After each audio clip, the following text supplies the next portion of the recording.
kedua pengorganisasian, yang ketiga fungsi staffing ya.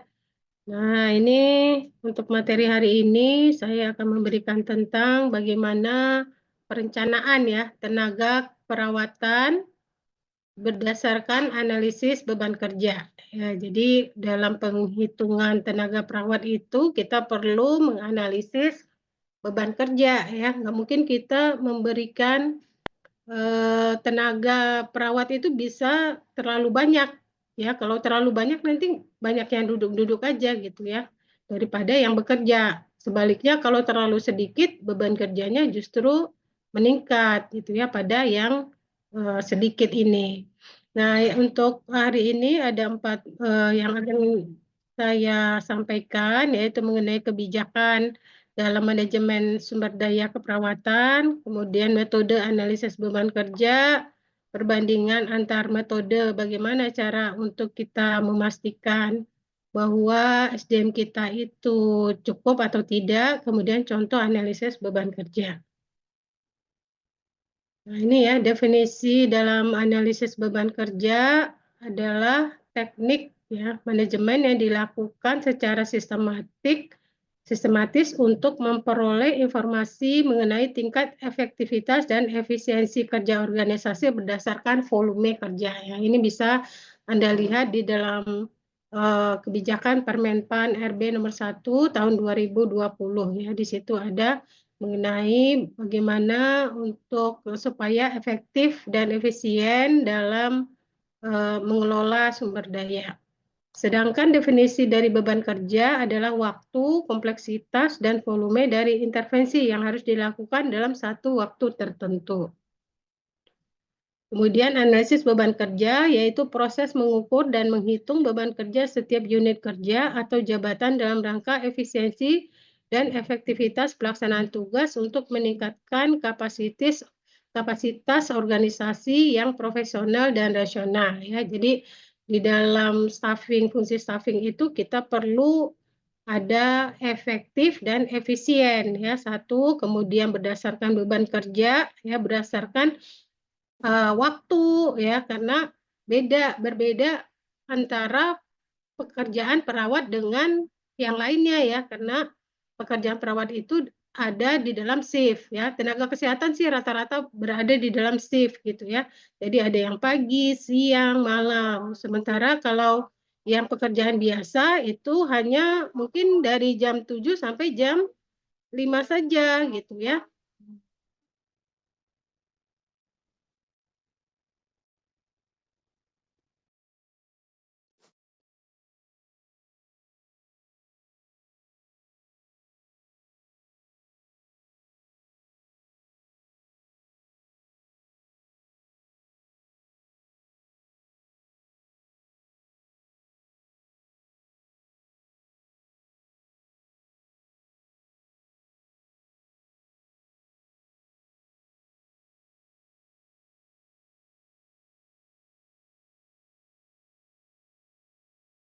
Ya, dilanjutkan.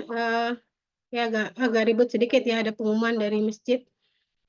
Berdasarkan analisis beban kerja ya, dasar hukumnya ada di Undang-Undang Nomor 5 Tahun 2014 tentang aparatur sipil negara. Walaupun ini sebenarnya adalah untuk menghitung ketenagaan pada ASN ya, ASN, tapi juga untuk semua instansi pemerintah yang dalam rangka pemenuhan sumber dayanya atau staffingnya.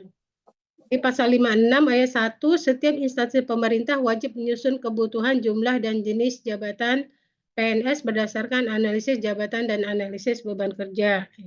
Pasal 79 ayat 1, pemerintah wajib membayar gaji yang adil dan layak kepada PNS serta menjamin kesejahteraan PNS ya, dengan cara tentunya tadi kalau misalnya SDM-nya banyak, tentunya nanti akan ini ya dibagi-bagi gitu, misalnya porsinya ada sekian ya, kuenya ada misalnya 1 gitu. Nah, itu kalau dibagi dengan banyak orang kan makin sedikit. Ya. Kemudian gaji sebagaimana yang dimaksud pada ayat 1 dibayar sesuai dengan beban kerja, tanggung jawab, dan risiko pekerjaan. Ya. Jadi berdasarkan Jadi untuk pemberian gaji ya atau remunerasi itu berdasarkan beban kerjanya ya, posisinya, tanggung jawabnya dan risiko pekerjaan ya. Misalnya untuk ruangan-ruangan yang berisiko ya, di ruangan yang infeksius atau di ruangan yang beban kerjanya tinggi dan stresnya tinggi ya, misalnya di ICU atau di kamar operasi itu mungkin ininya lebih besar daripada yang di perawatan biasa. Kemudian ini ada pasal 94 ayat 2, setiap instansi pemerintah wajib menyusun kebutuhan ya, jumlah dan jenis jabatan berdasarkan analisis jabatan dan analisis beban kerja. Ya. Jadi semua untuk menyusun kebutuhan berapa jumlahnya, bagaimana jenisnya itu berdasarkan dari analisis ya, analisis jabatan dan analisis beban kerja. Nah, untuk itu perlu diketahui siapa yang membuat ini. Tentunya adalah seorang manajer ya, manajer perawatan sehingga dia harus tahu ya bagaimana melakukan analisis beban kerja dan menganalisis jabatan yang diperlukan ya. Kemudian di pasal 101 ayat 1 pemerintah wajib membayar gaji tadi sudah ya. Peraturan dalam negeri 12 tentang analisis banyak ya. Peraturan-peraturan yang menyatakan kita harus tahu tentang analisis beban kerja ya. Ini yang terbaru ya nomor 28 tahun 2024 merupakan peraturan pelaksanaan dari Undang-Undang nomor 17 tahun 2023 tentang kesehatan. Ya, selain itu ada juga PP nomor 28 tahun 2024 ya di nomor 67 2019 tentang pengelolaan tenaga kesehatan ya.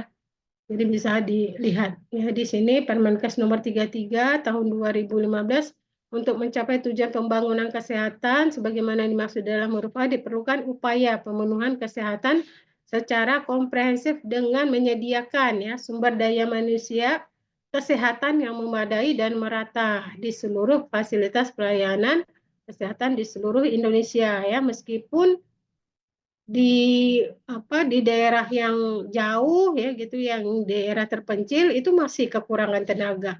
Jangankan di tempat yang jauh di kota besar juga ya masih ada yang kekurangan tenaga perawat ya. Jadi memang bersyukurlah Anda ya kalau misalnya Anda menjadi seorang perawat itu daya serapnya paling tinggi gitu ya.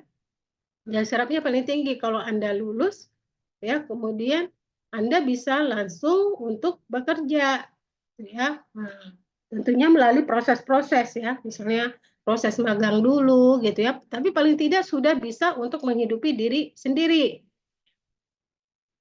Nah, ini bagaimana pendekatan pengukuran jumlah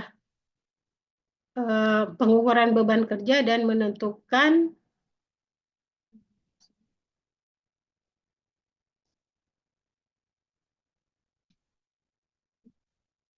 maaf sebentar ya. Ini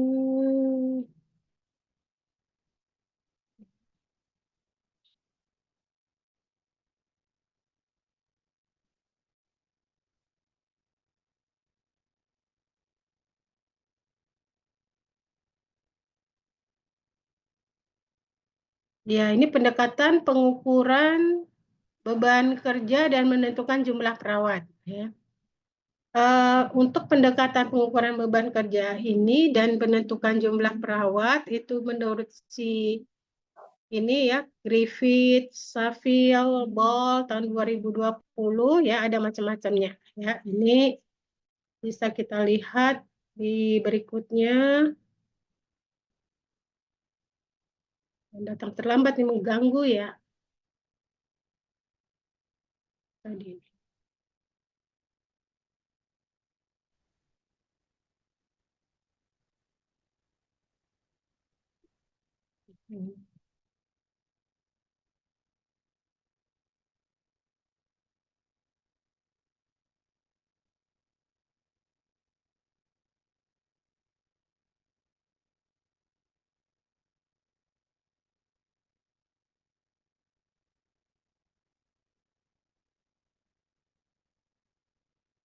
Apakah sudah kelihatan lagi?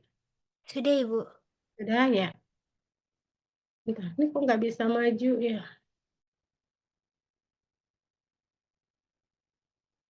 Ya, tadi ada ya di lingkaran-lingkaran ini ya, professional judgment berdasarkan volume, best approach ya, contohnya rasio berapa pasien, berapa perawat ya. Misalnya pasiennya 7 harus diampu oleh 1 orang, itu untuk ruangan rawat biasa. Kalau untuk ICU nggak bisa ya, berdasarkan ini ya rasio, atau berdasarkan multifactorial indicator approach ya, berdasarkan klasifikasi dari pasien. Memang dia di ruang rawat, tapi misalnya pasiennya cukup banyak. Kemarin kita belajar kan pasien ketergantungan total, pasien ketergantungan parsial, dan minimal care misalnya. Nah, itu juga menjadi faktor penentu untuk menentukan berapa perawat yang kita perlukan di ruangan. Kemudian atau bisa juga berdasarkan time task approach ya. Jadi kita hitung nih berapa pekerjaan-pekerjaan yang harus dilakukan oleh seorang perawat. Nah, itu dihitung. Berapa jumlah berapa jumlah pasien rata-rata.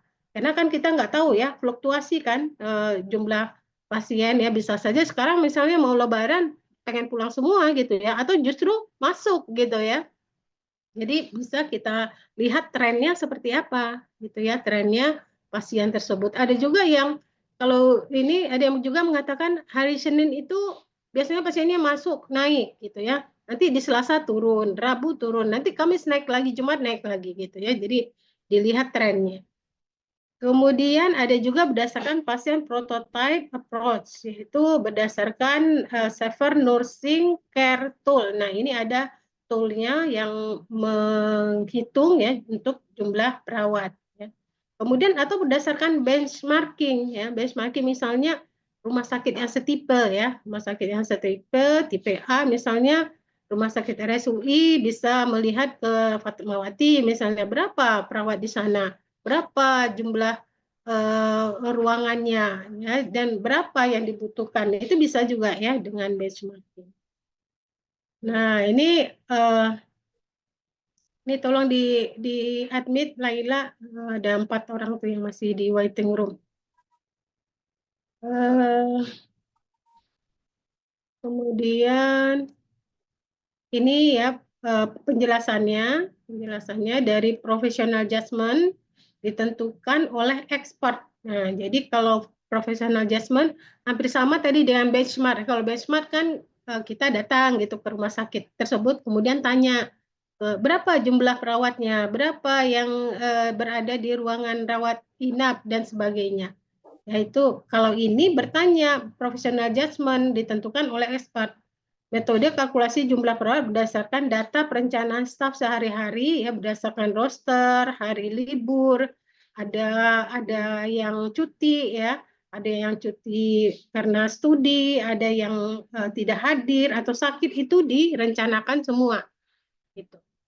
Kemudian rencana penempatan staf harian dari seluruh staf setara yang dipekerjakan di suatu lingkungan. Namun jumlah staf yang dibutuhkan tidak memerlukan penggunaan ukuran yang objektif. Jadi ini berdasarkan ini saja gitu ya. Setiap SDM-nya misalnya datang ke SDM gitu ya, tanya, itu namanya professional judgment. Kemudian berdasarkan benchmarking tadi ya, penilaian ahli untuk mengidentifikasi pembanding yang sesuai. Berapa tingkat kepegawaian dibandingkan antar unit-unit serupa untuk menetapkan jumlah staf. Nah, ini benchmarking.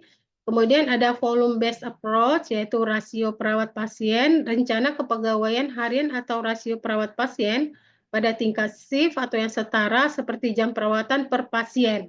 Dengan cara ini mereka menetapkan target jumlah staf perawat atau jam kerja per pasien atau tempat tidurnya berdasarkan berapa keterisian tempat tidur. Jadi ada kita namanya bed occupying rate ya, BOR, itu bisa melihat berapa sih rata-rata tempat tidur yang terisi ya. Artinya kalau makin tinggi bornya itu keterisiannya makin full gitu ya, misalnya 100 100% ya, itu yang paling tinggi, bisa saja dia 80% dari bed yang tersedia atau 90% dari bed yang tersedia, itu menunjukkan volumenya makin besar gitu ya. Berarti kalau volumenya makin besar dibutuhkan jumlah perawat yang lebih besar. Tapi kalau untuk misalnya rumah sakit yang baru berdiri gitu ya, atau rumah sakit misalnya rumah sakit di daerah itu mungkin lebih sedikit gitu ya ininya apa keterisiannya. Jadi kita juga tidak bisa membandingkan antara yang daerah dengan pusat ataupun yang kita harus mencari pembanding yang setara gitu ya. Rumah sakit tipe A harus dibandingkan juga dengan rumah sakit tipe A gitu ya kalau kita benchmarking. Nah, jadi dilihat dari keterisiannya berapa volumenya gitu ya. Rasio. Kemudian pendekatan ya ini ya ini adalah untuk melihat berapa jumlah perawat yang minimum ya per pasien. Kemudian ini contohnya adalah penambahan staff may be required to meet peak in demand ya. Jadi tergantung juga. Jadi ini hanya patokan kalau penghitungan itu hanya patokan berapa jumlah minimal. Kalau tiba-tiba terjadi misalnya ada apa namanya pandemi, kan tentu itu dihitung lagi. Seperti kemarin COVID-19 ya, COVID-19 itu nggak bisa kita pakai jumlah perawat yang ada ya, itu harus dinaikkan 1,5 kalinya, gitu ya, karena sedang peak kan ya, sedang apa kebutuhannya meningkat. Kemudian multifaktorial indikator, ini ada namanya cara penghitungannya ya dengan menggunakan instrumen. Ya, kemudian juga pasien itu dibagi menjadi 4 klasifikasi ya, 4 klasifikasi berdasarkan perbedaan ya, jumlah yang dibutuhkan atau berdasarkan dari beban dari kebutuhan itu dengan menggunakan ada 6 dimensi. Ya, ini tidak saya bahas lebih lanjut ya untuk multifaktorial indikator. Prototype approach adalah indikator pendekatan ya untuk mengassign pasien berdasarkan kategori ya. Ini juga hampir sama tadi dengan OULU tadi ya. Jadi bisa dilihat status dari pasien ya, termasuk ya unstable, non-ambulatory, specific activities ya. Misalnya untuk di ruangan bedah dengan ruangan penyakit dalam tentunya mungkin lebih banyak aktivitasnya ya daripada misalnya untuk penggantian balutan gitu ya, ataupun yang memerlukan emotional support ya, ataupun untuk yang ada ruangan-ruangan di mana di situ ada ini ya apa namanya ada mahasiswa gitu. Jadi mahasiswa itu sebenarnya ke sana itu untuk belajar bukan untuk disuruh ya. Nah, itu jadi harus perlu adanya peningkatan gitu ya. Kemudian berdasarkan waktu ya pendekatannya, bagaimana detail care plan-nya, spesifik tugas yang diberikan pada masing-masing yang digunakan untuk memprediksikan atau untuk menentukan berapa jumlah staff ya, itu berdasarkan tugas. Jadi ini analisis beban kerja ini in task or time task ya approach. Nah, ini ya analisis beban kerja membantu membuat alokasi dan efisiensi staf di unit atau dalam organisasi. Tujuan dari ABK, analisis beban kerja, menentukan basis rasional struktur kompensasi juga ya berdasarkan beban kerja masing-masing jabatan dan berapa yang pantas diberikan untuk jabatan tersebut. Baik itu berapa orangnya ataupun berapa fee yang diberikan. Kemudian merencanakan kebutuhan SDM dalam jumlah yang akurat agar tercapai efisiensi. Ada 3 metode ya dalam ABK, itu ada metode analitik namanya ya, dengan cara kita melihat ya pekerjaan dari perawat. Misalnya si A itu kita ikuti ya, kemudian kita hitung ya, berdasar kita hitung ada cara penghitungannya dengan cara ini ya, work sampling atau time motion study atau self reporting ya. Misalnya kita mau melihat satu orang perawat nurse A gitu ya, nurse A itu kita ikuti dia mengerjakan apa aja dari pagi. Misalnya pagi dia setelah operan ya, operan itu berapa jumlah waktu yang digunakan dalam operan misalnya ya. Kemudian dia pergi ke pasien, dia TTV misalnya, menghitung tanda-tanda vital. Berapa waktu yang dibutuhkan dalam menghitung tanda-tanda vital? Berapa pasien yang dihitung tanda-tanda vitalnya oleh perawat ini, gitu ya. Jadi ini juga berkaitan dengan metode penugasan, ya. Apakah dia metode penugasan tim, apakah fungsional, apakah dia bentuknya keperawatan primer ya. Nanti mungkin Anda akan belajar ya sama Bu Hani bagaimana di pengorganisasian ya, metode penugasan itu di pengorganisasian. Tadi ya, kemudian kita hitung waktu perawat itu mulai dari dia datang sampai dia pulang itu berapa jumlah waktunya. Itu yang digunakan. Itu nanti kita bandingkan apakah beban kerjanya berlebih atau tidak. Kalau dia berlebih berarti perlu adanya penambahan tenaga gitu ya. Kalau kurang ya berarti ini sebenarnya bisa nanti bisa dilakukan rotasi ya, bisa dilakukan rotasi mana ruangan yang beban kerjanya tinggi, dia bisa dirotasi ke sana gitu ya. Ya. Kemudian ada juga yang self reporting. Self reporting itu dia melaporkan sendiri. Saya nih ya melaporkan kayak kalian bikin ADL gitu ya, pagi apa yang dikerjakan berapa menit. Itu namanya self reporting.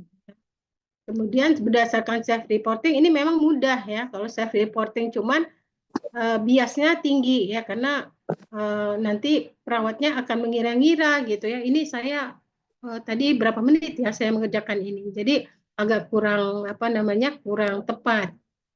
Tapi kalau work sampling dan time motion study ini dilakukan oleh orang luar ya, oleh orang luar yang datang ke sana yang menghitung. Ini banyak nih penelitian seperti ini. Kemudian ada metode praktis empiris, ada metode identifikasi pekerjaan. Ini ada beberapa metode ya. Ini satunya metode analitik itu dengan work sampling, yaitu mengobservasi dengan menggunakan random sampling pada kegiatan atau aktivitas tenaga kesehatan, misalnya perawat ya. Jadi ini caranya ya, menentukan personel yang akan diteliti, misalnya 5 sampai 8 perawat, membuat daftar kegiatan perawat, apa keperawatan langsung, tidak langsung, produktif dan non produktif ya. Apa itu keperawatan langsung? Keperawatan langsung itu perawat dan pasien itu face to face atau ada touch di situ. Ya. Nah, misalnya kita dalam mengukur tensi, tentu kita touch ya, face to face dengan dengan pasien. Itu masuk kegiatan perawatan langsung gitu. Sedangkan keperawatan tidak langsung yang kita lakukan, yang perawat lakukan, dia itu melakukannya tidak langsung touch ke pasien, tapi ini adalah untuk kepentingan pasien ya. Ada juga kan ya pekerjaan pribadi perawat, misalnya main HP, itu nggak masuk gitu ya di dalam untuk menghitung, dimasukkan juga sih dalam ini ya, tapi bukan itu ya. Jadi yang kita hitung itu adalah keperawatan langsung. Kan tadi kita mengikuti nih perawatnya, perawatnya main HP, ya kita nggak hitung, itu bukan tugasnya ketika lagi bekerja gitu ya. Tapi kalau misalnya dia ada waktu-waktu istirahat tertentu 30 menit, itu kita hitung ya 30 menit untuk kebutuhan pribadi dan juga misalnya sholat, isoma dan sebagainya. Ada 30 untuk break ya. Nah, itu dihitung ya. Ada juga yang menghitungnya dengan cara melihat apakah dia produktif atau tidak produktif. Tadi contohnya ya, yang produktif aja yang dihitung, yang non produktif tidak dihitung. Kemudian mempersiapkan observer, jadi akan ada orang yang melihat, menetapkan interval waktu pengamatan, misalnya 2-15 menit tiap personal, kemudian dilakukan selama 24 jam, 3 shift, selama minimal 5 hari kerja terus-menerus. Jadi memang untuk enumerator namanya yang melihat ini nggak bisa satu orang karena kerjanya 24 jam. Nah, itu ya. Jadi dalam 24 jam dia akan melihat bagaimana pekerjaan, apakah memang pekerjaan itu paling padat di shift pagi aja, apakah pekerjaan itu padatnya di shift sore justru ya, karena ada alur pasien pulang kan biasanya sore ya, sore, siang gitu ya. Kemudian apakah malam justru ya, bukan artinya malam juga ini ya, perawatnya tidur gitu ya. Jadi itu juga dihitung. Oleh karena itu kita perlu melihat selama 24 jam apa saja kegiatan dari seorang perawat dalam menentukan kebutuhan staffing. Nah, ada juga yang disebut time motion study, ya diperoleh dengan mengkaji tugas dan elemen dari waktu awal dan berakhirnya tugas. Kalau yang tadi kita amati, tadi ya, kita amati 3 sampai 5.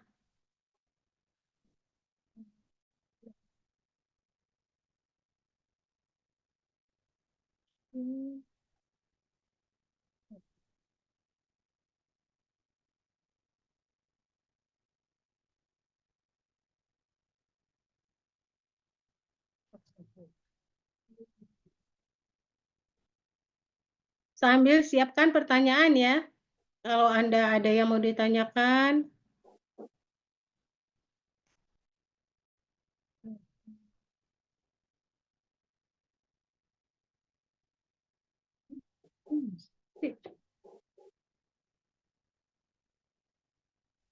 Metode analitik, metode praktek empiris, identifikasi pekerjaan.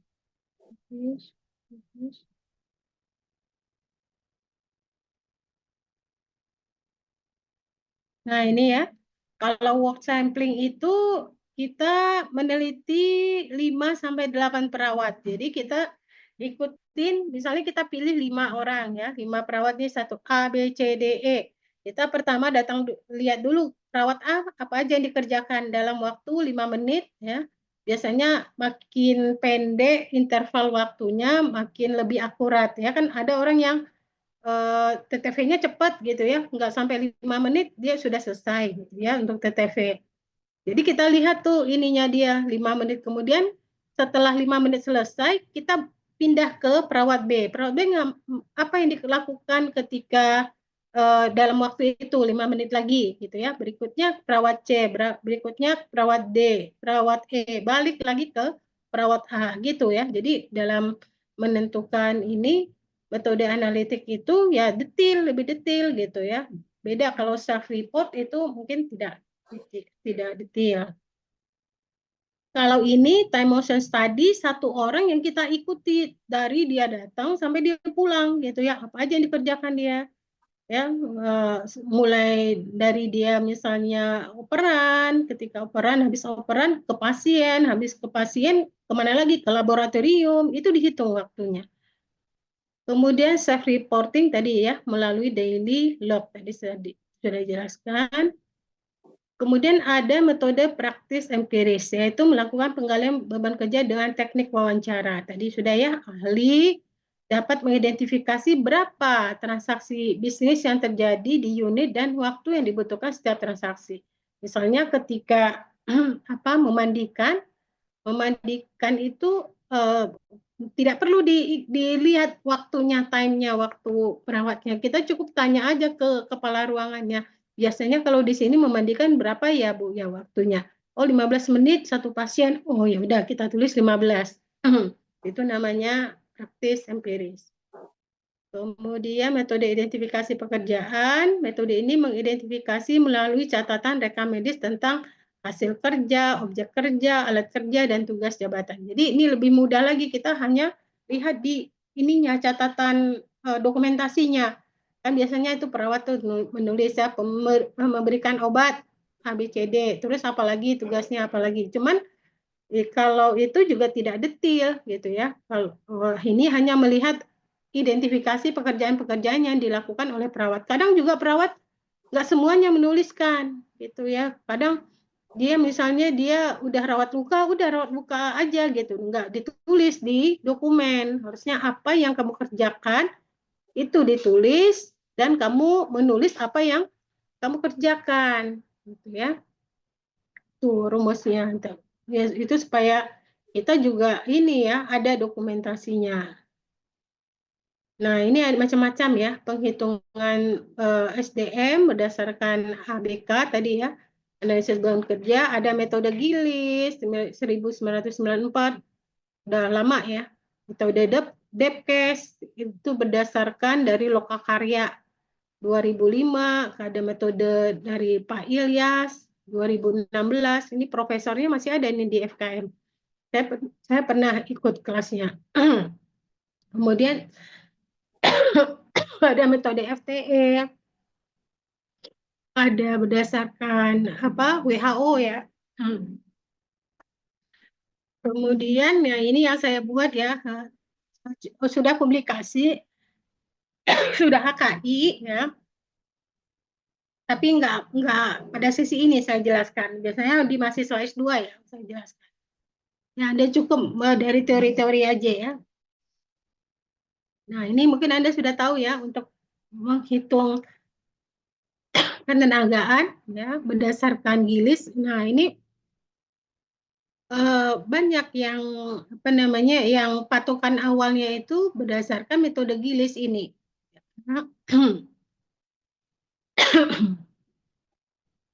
Jadi untuk penghitungan itu ada berdasarkan jumlah jam perawatan yang dibutuhkan pasien per hari.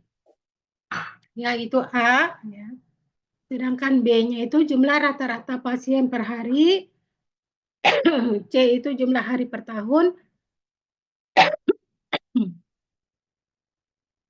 Nah, kalau ini metode Gilis ini dihitung karena ini dalam 1 tahun, jadi biasanya kita merencanakan tenaga itu kan di awal tahun, bukan di awal tahun, kita lakukannya itu per tahun. Karena nggak mungkin kita merekrut orang setiap ini kan ya, jadi harus ada perencanaan tenaga oleh manajer, kemudian diusulkan kepada pimpinan, oh ini berarti butuh rekrut, gitu ya.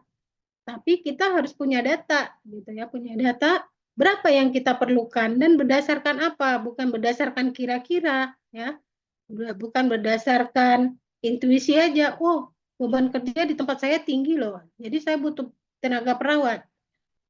Berapa perawat yang dibutuhkan? Nggak bisa jawab, gitu ya. Jadi harus apa dasarnya? Nggak bisa jawab. Jadi tidak berdasarkan intuisi. Nah, ini biasanya dilakukan selama apa namanya di awal ya, di awal sebelum pengajuan. Nah, yang penting itu adalah ini, yang A ya. Nah, untuk penghitungan tadi ya, penghitungan tadi berdasarkan work sampling, berdasarkan apa namanya self report dan yang tadi 3 itu adalah A-nya ya. A-nya itu untuk menentukan A-nya ya, berapa jumlah jam keperawatan yang dibutuhkan klien per hari. Nah, jadi kita hitung tadi ya, kan kita menghitung tadi itu kegiatannya. Terus kita rata-ratakan berapa jumlahnya. Kita masukkan ke rumus ini gitu ya.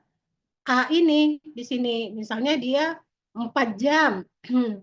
Karena apa? Karena kegiatan perawat itu kan nggak semuanya tadi produktif kan ya. Jadi kita hitung. Kemudian B, berapa jumlah rata-rata pasien tersebut per hari? Ya. Jadi kita hitung ininya, ya, kita hitung jumlah rata-rata pasien per hari. Kalau misalnya tempat tidurnya ada 40, ya, 40 tempat tidur yang terisi itu misalnya 80%, sekitar 36 ya atau 32 gitu ya. Nah, itu dihitung per harinya berapa. Kemudian jumlah hari per tahun berapa? Jumlah hari per tahun 365 dikali C dibagi dengan C dikurang D. C itu adalah tadi 365 dikurang jumlah hari, ini salah nih ya. Jumlah hari aktif kan dalam 365 hari itu kan Anda nggak kerja terus. Ada hari Minggu, ada hari Sabtu bagi yang tidak shift. Ya, bagi yang tidak shift itu dia ini ya apa namanya? Dia tentu dihitung ya berapa apa di dalam 1 bulan itu berapa, di dalam 1 tahun itu berapa. Kemudian itu jumlah hari libur masing-masing perawat akan berbeda ya, yang manajer berbeda. Misalnya kepala ruangan bisa dia Senin sampai Sabtu atau Senin sampai Jumat, Sabtu Minggu libur. Atau di poli ya, perawat poli misalnya Senin sampai Sabtu, Minggu dia libur. Itu teratur ya. Jadi dihitung. Kemudian F itu adalah jumlah jam kerja tiap perawat.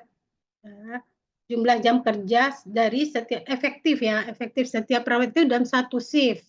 Dalam satu shift itu berapa? 7 jam biasanya kan dari jam 8 sampai jam 4 ya.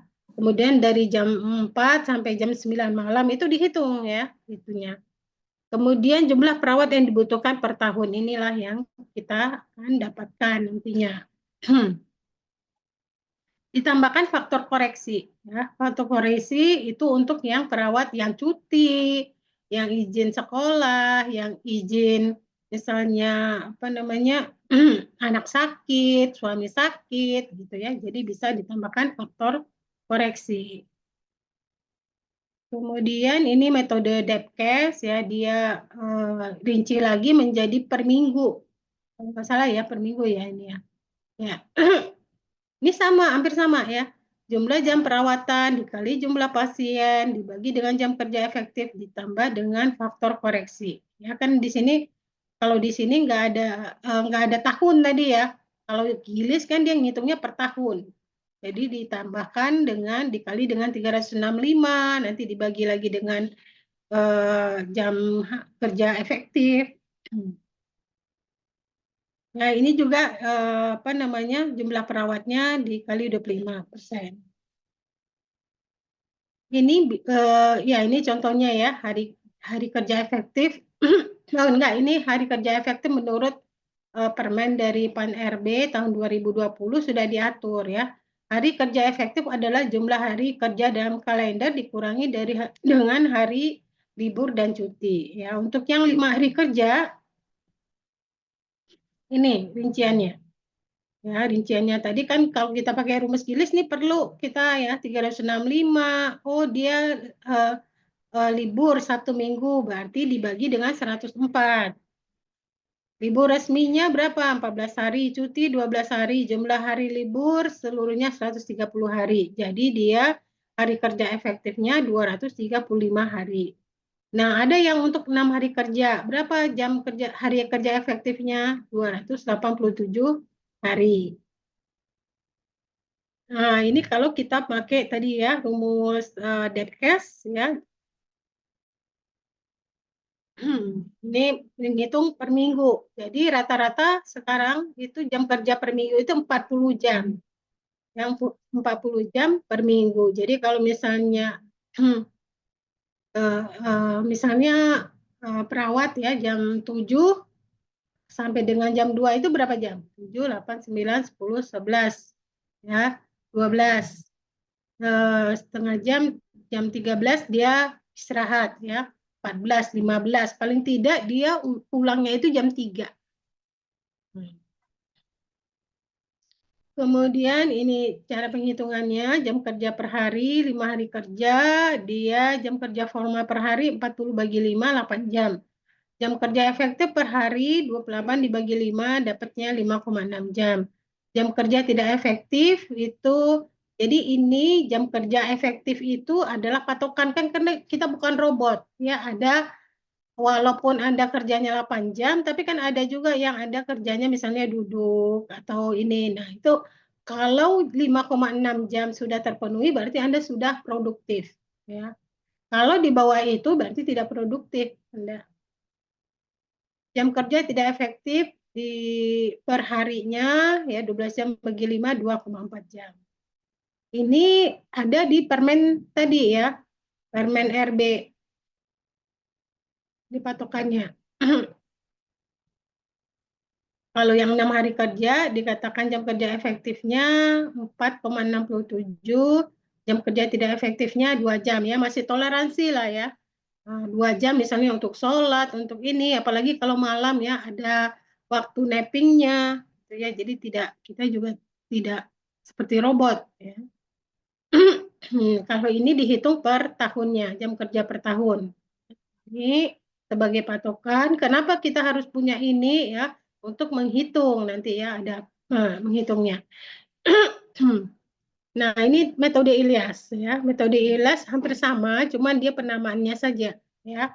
Membuat A itu jam perawatan atau istilahnya apa ya kalau di Pak Ilyas itu dia pakai transaksi bisnis katanya gitu ya. Transaksi bisnis itu ya sama dengan A ini. Berapa jam yang kita lakukan untuk perawatan pasien ya. Kemudian B itu sensus harian, bor dikali jumlah tempat tidur ya. Kemudian jam hari kerja, jam kerja per hari itu dia hitung 6,5 jam per hari. Sementara waktunya dia tulis kita jam kerja itu selama setahun. Kalau 255 itu adalah hari kerja, jumlah hari dalam setahun dikurangi cuti, dikurangi dengan lain-lainnya, dikurangi dengan libur Anda, misalnya ya, libur perawat. Kan kalau misalnya dia shift pagi, siang, malam, kalau dia sudah malam, 2 kali dia berhak mendapatkan libur. Gitu ya kan, itu harus dihitung. Jadi bisa saja jadwalnya itu pagi-pagi, siang-siang, malam-malam, besoknya lepas libur, jadi dapat 2 gitu ya. Jadi dia menghitung sehingga dapatlah dalam setahun itu perawat itu hari kerja efektifnya adalah 255. Ya pusing ya, Bunda ya. Untuk penghitungnya ini ya, ini manajernya ini perlu diketahui ya. Kemudian jumlah perawatan ini yang dibutuhkan menurut Depkes adalah 30, ini apa ini? Ini kayaknya terpotong deh ini. Tapi nanti Anda bisa lihat di buku ya. Di buku banyak ya penghitungan kerja. Kemudian, oh ini metode Depkes. Oh soalnya nggak ada ini kayaknya ada yang terpotong nih. Kemudian ini menurut FTE ya dari buku Huber 2018 ya. Misalnya untuk kalkulasi staf ya ada 2.000 jam ya. Jadi mereka menetapkan satu FTE itu adalah yang dibayarkannya 2.000 jam. Ya 2.000 jam itu per tahun ya kayaknya ya. Kemudian yang produktif itu adalah 80% ya, 80%. Jadi ada 1.664 produktif hour per FTE. Kemudian dia bagi lagi berapa jam 17.800 itu didapatkan dari jam perawatannya ya dibagi dengan jumlah ini 1.664 ya. Kemudian didapatkanlah 43 FTE. Kemudian dibagi dengan 365 hari, ada 197 jam perawatan per hari. Sama dengan A tadi ya. Ini sama dengan A, 197. Kemudian dia bagi lagi menjadi shift. Dapatlah 24,6 orang per shift. Jadi rata-rata misalnya ini ya di ruangan tersebut ada berdasarkan FTE ya mendapatkan jumlah pokoknya 25 orang di dalam ruangan tersebut. Jadi setelah dihitung ya. Nah, ini contoh ya analisis beban kerja ya. Ini tadi ya dihitung misalnya si pagi berapa ya. Si waktunya kapan, durasinya, volumenya, transaksinya, keterangan. Ini Anda ketahui aja ya. Kemudian analisis, observasi beban kerja, misalnya untuk pasien total care itu dia membutuhkan 200 menit. Partial care perlu 225 menit. Ya. Pasien self care 50 menit. Pengkajian sekian ya, dirinci nih dari tadi ya, kegiatan-kegiatannya dirinci. Sehingga mendapatkan volume untuk total transaksi itu, total kegiatannya ini setelah dihitung ya, dapatnya 7 ya, 7. Nah, ini contoh-contoh aja ya yang ada di RSM, dihitung ya menit ke menitnya berapa. Ini juga ya, ini beda ruangan ya kayaknya ya.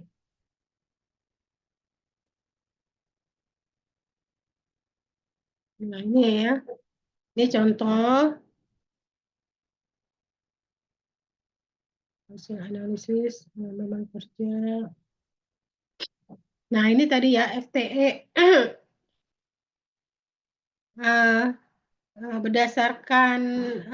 berdasarkan penghitungan ya didapatkan ini semester tingkatan hari Rabu di intermediate care nursery 40 tempat tidur ya.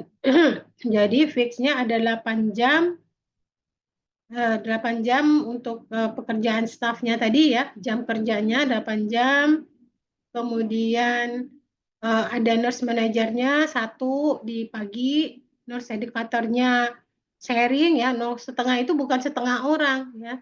Jadi dia ada nurse educator itu bisa mengampu 2 ruangan gitu ya. Jadi dia bisa di satu ruangan dan di ruangan lain. Kemudian ada istilahnya mereka ini kebetulan ini di mana nih? Intermediate care nursery ya, berarti kan butuh seorang spesialis laktasi. Jadi yang kakak-kakak kalian nih yang spesialis nih butuh 1 orang. Kemudian ada charge nurse namanya PJ ya, PJ. Kemudian RN-nya berapa? Dari 40 bed tadi ya, RN-nya 8 untuk yang dinas pagi. Ya, mereka dinasnya dari jam 7. Ini yang 2 shift ya. Ada yang memang 2 shift gitu ya, dari jam 7 pagi sampai 7 malam. Nah, ini yang 2 shift untuk ini hemat tenaga. Kemudian dari jam 7 malam ya sampai dengan 7 pagi ada 7 orang. Ya. Jadi totalnya ada 15. Kemudian ada LPN yang untuk ini ya apa namanya D3-nya ya. D3-nya kalau pagi mungkin dia merasakan tidak perlu, dia tulis 0, dia perlu di siang ya 1 LPN-nya. Kemudian untuk yang asisten ya, unlicensed ini mana di bawah ya, unlicensed assistive personal. Jadi ini yang untuk yang kalau di ini juga ada ya RSUI, tapi jumlahnya terbatas. Jadi kalau mandikan dia misalnya atau membantu ke toilet ya. Nah, WP-nya di sini ada 4. Kemudian ada lagi health unit koordinatornya 1. Ya. Jadi ini ininya. Jadi kalau dihitung berapa nih semuanya? 2, 3, 15, 14, 18, 18 ada sekitar 20 sampai 22. Ya.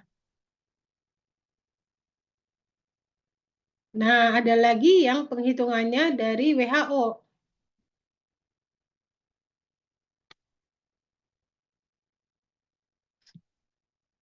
Nah, ini penghitungannya berdasarkan WHO ya, dengan cara workload indikator staff need. Hampir sama sih ya, hampir sama, cuman caranya yang berbeda. Yang paling mudah itu ya itu. Douglas saya belum masukkan ya di sini kayaknya ya, belum saya masukkan. Nah, ini ya. Ini berdasarkan WISN, ada bisa juga ya metode untuk penghitungan tenaga dengan cara ini ya. Ada langkah-langkahnya. Menetapkan waktu kerja tersedia, mungkin di sini penjelasannya ya. Waktu kerja tersedia tadi ya, ada hari kerja, dikurangi cuti tahunan, dikurangi dengan diklat, dikurangi libur nasional, izin sakit, dan lain-lainnya. Dikali dengan waktu kerja tadi ya, satu shift 7 jam atau 8 jam. Ini untuk penjabarannya ya.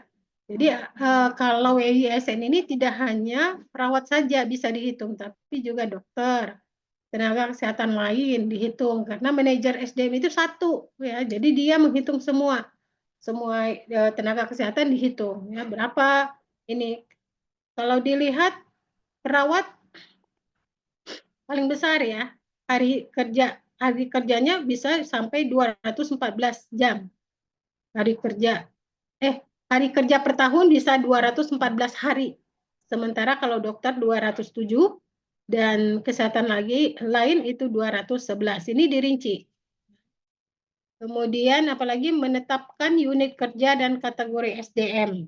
Ya, jadi misalnya apa yang kita butuhkan, apakah seorang yang kita butuhkan perawat, dokter, atau tenaga kesehatan lain.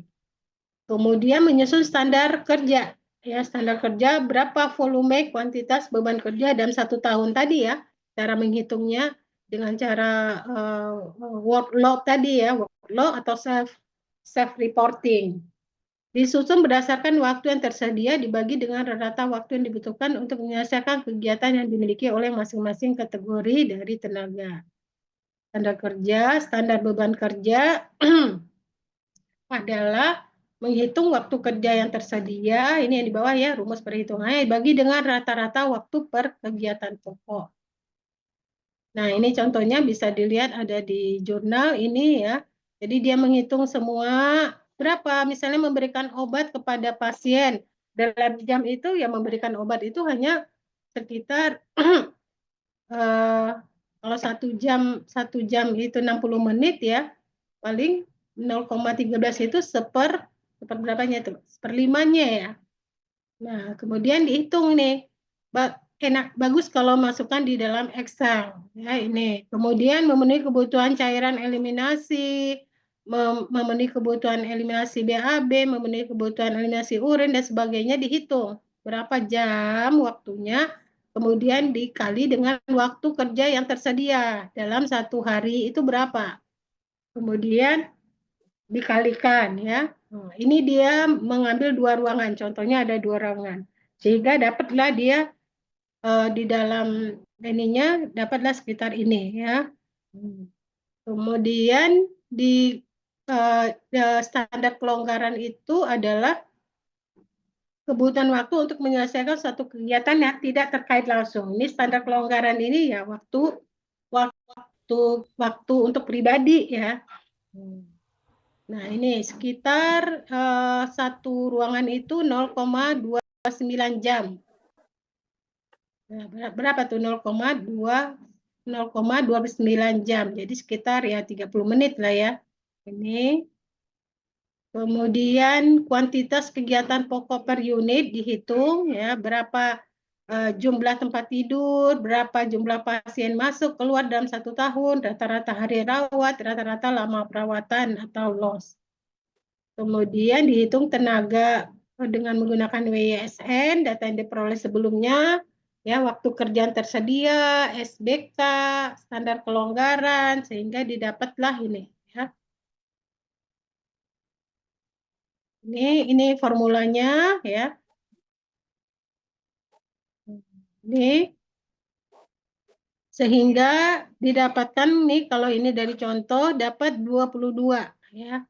22 perawat, sementara yang di ruangan flamboyan didapatkan 31 perawat.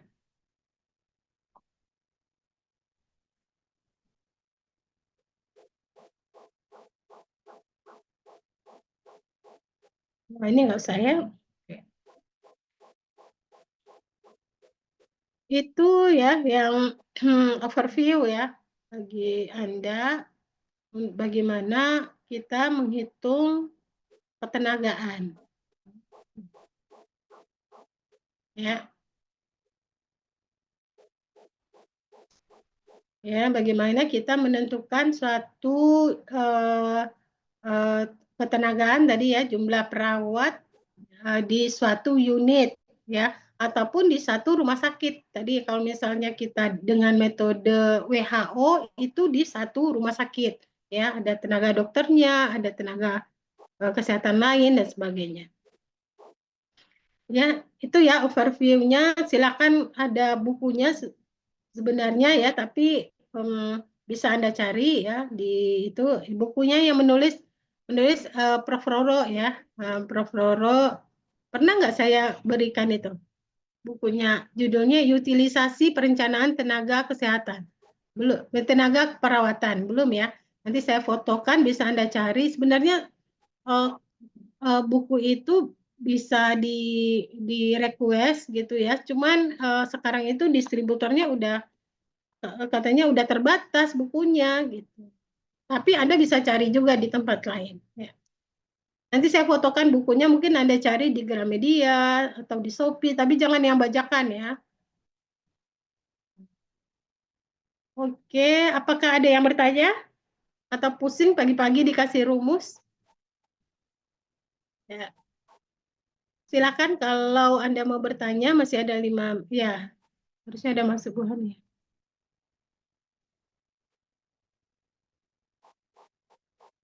Atau dipending saja dulu pertanyaannya, nanti di kesempatan lainnya akan saya ini ya, coba Anda pahami dulu, saya akan bagikan ininya ya, bagikan PPT-nya, tapi jangan di-share kemana-mana ya, hanya khusus untuk mahasiswa FIK UI ya. Oke, saya akan share nanti ke si Pen. Saya kira cukup ya, karena saya juga harus ke ini ya, ke kampus. Ada kegiatan, saya kira cukup. Sambil Laila, mana? Ya, tahunya Laila doang. Menunggu Bu Hani ya, atau Bu Hani udah masuk Laila? Tadi Bu Hani sudah masuk Ibu sepengetahuan saya. Oke, oke.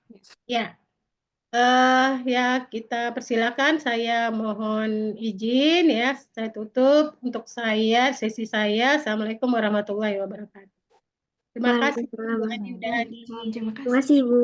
ya. Siapa yang saya jadikan host? Laila ya. Boleh Ibu.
Kita bisa mulai ya?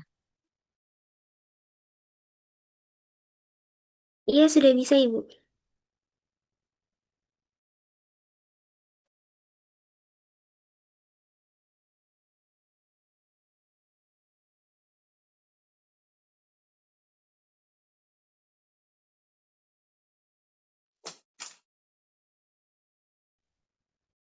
Suara saya terdengarkah? Terdengar Ibu. Terdengar Ibu. Dengar. Oke.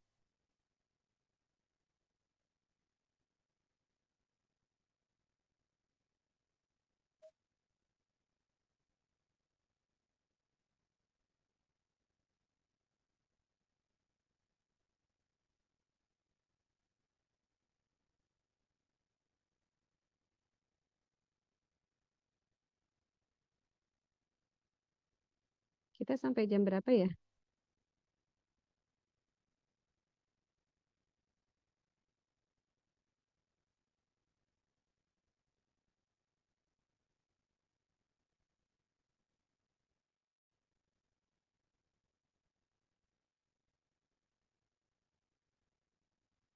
Hari ini kita sampai jam berapa untuk ini, Kalau Narsum? kalau dari informasi Bu TA itu sampai jam 9.30 Ibu. Kemudian lanjut praktik Men- masing-masing kelas. Oke, berarti sebentar ya. Ya, mudah-mudahan bisa di... Suara saya jelas atau jauh? Saya masih Jelas Ibu. jelas ya. Oke deh. Ya. Bismillahirrahmanirrahim. Assalamualaikum warahmatullahi wabarakatuh. Waalaikumsalam warahmatullahi wabarakatuh.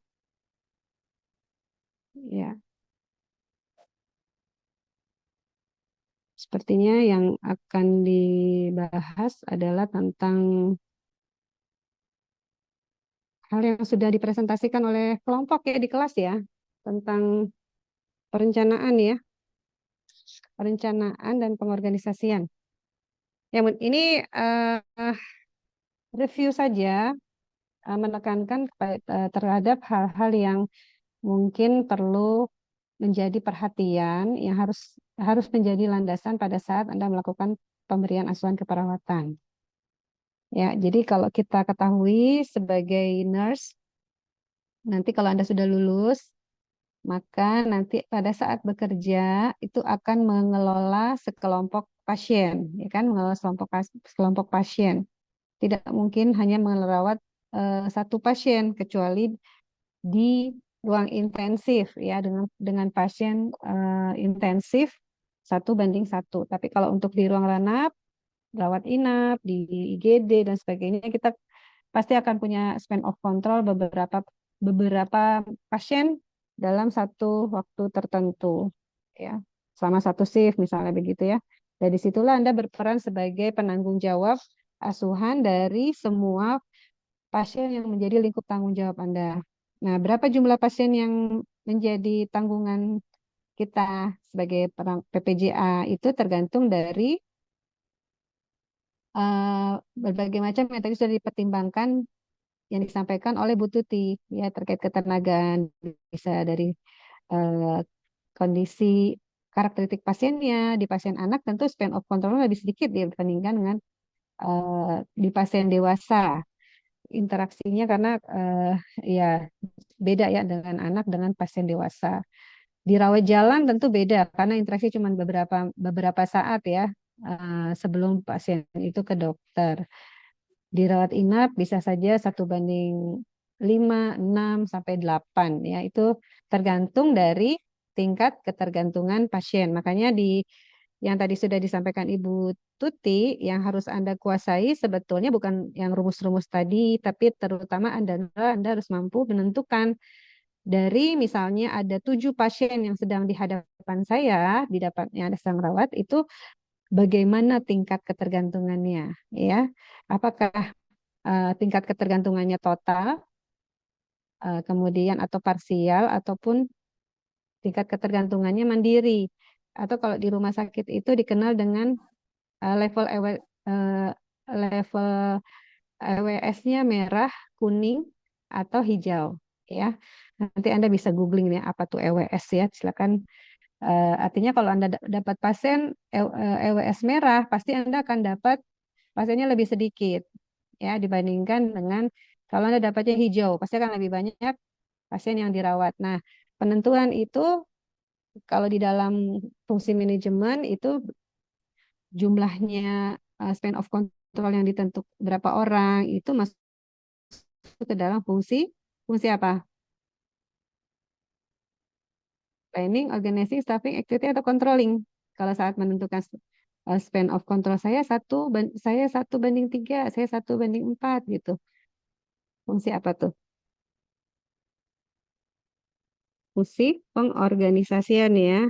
Oke, baik. Eh, jadi paling tidak nih Anda punya catatan, tolong catatannya dilengkapi, terutama di modul ya. Bagaimana usulan-usulan yang bisa Anda lakukan untuk meningkatkan fungsi perencanaannya seorang nurse ya sebagai penanggung jawab asuhan yang tentunya sesuai dengan standar. Nah, standar yang digunakan di sini mulai dari standar teorinya dibahas selama 1 semester ini terkait peran dan fungsi sebagai nurse, dan standar di dalam standar praktek ada standar akreditasi ya, ya di standar rumah sakit itu yang harus Anda perhatikan ya. Sebagaimana kita ketahui, lingkup planningnya ini tentunya dalam kaitannya dengan pada saat kita bekerja di rumah sakit, maka kita itu punya dua pelanggan, ya, pelanggan internal dan pelanggan eksternal. Siapa pelanggan internal? Pelanggan internal itu siapa kira-kira?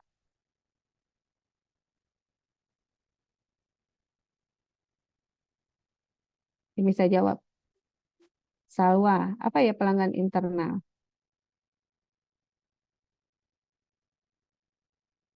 Jadi customer-nya ada internal customer sama external customer, ya kan? Kalau kita merawat pasien, pasien yang kita rawat pelanggan internal atau eksternal? Eksternal, Ibu. Eksternal, iya betul, eksternal.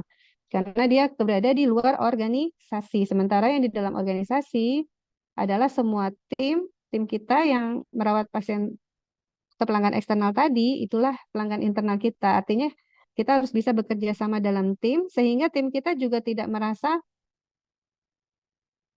tidak enak pada saat bekerja sama dengan kita, tapi puas gitu saat bekerja dengan kita kerjaannya beres, ya teman-temannya cekatan dan sebagainya. Nah itu ya. Nah artinya pada saat kita membahas tentang planning, salah satu fungsi kan planning ya, kita harus memastikan planning itu berarti untuk pelanggan internal dan eksternalnya, gitu ya. Nah kalau kita perhatikan sehari-hari, Anda kalau seandainya mau kuliah ini planningnya gimana nih? Ada planning atau tidak nih? Hari ini planningnya apa? Hari ini planningnya. Nah, kalau tidak ada planning, maka Anda tidak akan mendapatkan apapun. Ya, karena akan mengikuti kemana angin bertiup. Nah, makanya seseorang yang punya planning yang baik, maka dia akan mendapatkan sesuai dengan apa yang dia rencanakan. Saya hari ini planning melakukan 5 hal. 5 hal tersebutlah yang akan menjadi acuan dia melakukan aktivitas. Ya, jadi jangan nanti aja lah. Jangan kalau orang Sunda bilangnya jangan kumaha engke, ya. Kalau kumaha ya gitu ya. Udahlah tergantung ntar aja deh gitu kan. Tetapi harus gimana? Harus dalam hati nanti bagaimana? Apa yang harus saya lakukan? Nah, disitulah fungsi perencanaan yang kita harus fokus, ya. Ya. Jadi kenapa itu penting? Karena salah satu peran kita sebagai nurse atau sebagai perawat adalah kita sebagai manajer, ya. Harus melakukan pengelolaan. Masih ingat apa itu manajemen? Kalau manajer kan melakukan kegiatan manajemen ya. Manajemen adalah suatu, ada yang bisa jawab? Apa manajemen? Fiona, manajemen apa ya? Jadi kalau kita mau mengatakan manajemen, oh saya melakukan kegiatan manajemen, berarti ada 3 hal penting yang harus kita pastikan kita lakukan. Ya, 3 kata kuncinya. Manajemen itu suatu proses. Kan kemarin sudah Anda presentasikan apa itu manajemen ya. Manajemen adalah suatu proses, itu yang kata kunci yang pertama. Yang kedua, prosesnya itu untuk mencapai tujuan. Jadi harus ada goal-nya. Nah, yang ketiga adalah, apa yang ketiga? Ada yang tahu? Marisa tahu nggak? Yang ketiga kata kuncinya kalau kita manajer nih. Anda manajer pasien. Yang ketiga apa? Ngelola bukan. Bekerjanya sendiri atau bersama orang lain? Bersama orang lain. Nah, itu. Jadi kalau Anda bekerja sendiri, Anda berarti bukan manajer. Ya kan? Oh, saya manajer untuk diri saya sendiri. Oh, bukan. Kalau manajer pasti akan bekerja dengan sekelompok orang. Nah, kita sebagai perawat penanggung asuhan, misalnya pada shift pagi, maka kita melakukan kegiatan manajemen nih di pasien kita. Misalnya, oh saya hari ini dapat 7 pasien. Maka saya akan melakukan proses, tadi kan kata kuncinya 3 ya, saya melakukan suatu proses. Prosesnya itu apa? Prosesnya itu adalah proses planning, organizing, staffing, executing, controlling. POSAK itu. Jadi saya selama dinas pagi itu, saya memanage pasien saya. Apa maksudnya memanage? Berarti saya mengelola, menjalankan fungsi-fungsi manajemen untuk mencapai tujuan. Tujuannya tujuan siapa? Tadi karena pelanggannya 2, berarti tujuan pelanggan internal sama tujuan pelanggan eksternal ya, bukan tujuan pribadi. Tujuan pelanggan internal kita ada tujuan organisasi kita. Ya, bagaimana kita harus memenuhi visi misi rumah sakit kita. Jadi jangan sampai terjadi komplain kalau visinya adalah misalnya rumah sakit pendidikan berkelas dunia seperti RSUI, maka yang berkelas dunia itulah ditunjukkan. Itu. Jadi kalau sementara itu visi tertingginya, artinya kita nggak asal-asalan. Asuhan keperawatan kita berkelas dunia, istilahnya gitu ya. Kemudian tujuan yang pelanggan eksternalnya adalah asuhan keperawatan pasien tersebut tercapai goal-nya. Ya. Dari 7 pasien misalnya kita punya pasien A ada 5 masalah keperawatan, pasien B ada 4, pasien C dan seterusnya. Misalnya masing-masing ada 4 masalah, kali 7 aja udah ada 28 masalah keperawatan yang harus diselesaikan yang harus kita kelola hari itu selama shift pagi itu. Jadi kita menjalankan fungsi planning, organizing, staffing, activating untuk mencapai tujuan. Tujuannya adalah tujuan dari asuhan pasien, tujuan dari organisasi kita, kemudian dikerjakan bersama-sama orang lain. Nah, 3 kata kunci itu Anda harus pegang kalau kita sedang manajer. Jadi Anda tidak bisa bekerja sendiri. Ada PPA lain. Kalau di rumah sakit ada yang namanya PPA ya, profesional pemberi asuhan. Siapa aja? Ada DPJP. DPJP itu dokter penanggung jawab pelayanan. Kemudian ada PPJA kita sendiri, perawat penanggung jawab asuhan. Kemudian ada dietitian, ya, ada siapa farmasis dan seterusnya. Yang semua fisioterapi semua melakukan asuhan untuk 7 pasien kita tadi. Anda bayangkan Anda sedang menghadapkan dengan 7 pasien ya. Nah, kita lakukan itu. Jadi kemampuan manajerial tadi wajib dimiliki. Selain Anda harus kuasai dulu, ya makanya pertama harus kuasai dulu nursing proses. Jadi kalau kita tidak menguasai asuhan keperawatan, proses keperawatan, maka tidak bisa kita melakukan manajemen keperawatan tadi. Ya, makanya dalam konteks manajemen keperawatan seorang nurse yang nanti Anda kerjakan, nggak usah mikir jadi kepala ruangan, ya. Tetapi Anda berpikir bagaimana ya saya dapat mengelola kelompok pasien saya semuanya tercapai goals-nya. Misalnya kalau rumah sakit, misalnya RSUI. RSUI itu targetnya pasien itu harus pulang dalam waktu paling lambat 5 hari. Itu udah paling lambat. Jadi length of stay pasien di rumah sakit nggak boleh lebih dari 5 hari ya. Kecuali di ICU. ICU bisa sampai 7 hari paling tidak ya. Di IGD tidak boleh lebih dari 2 jam. Harus segera jelas pindah ke ruangan rawat atau ke ICU atau pulang ya karena bukan emergency ya atau sudah selesai teratasi masalahnya. Jadi paham ya?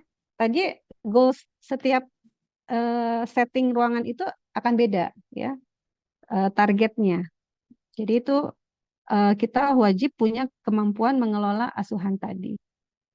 Nah, apalagi dikaitkan dengan peran kita ada 4 ya, ada salah satunya peran sebagai manajer.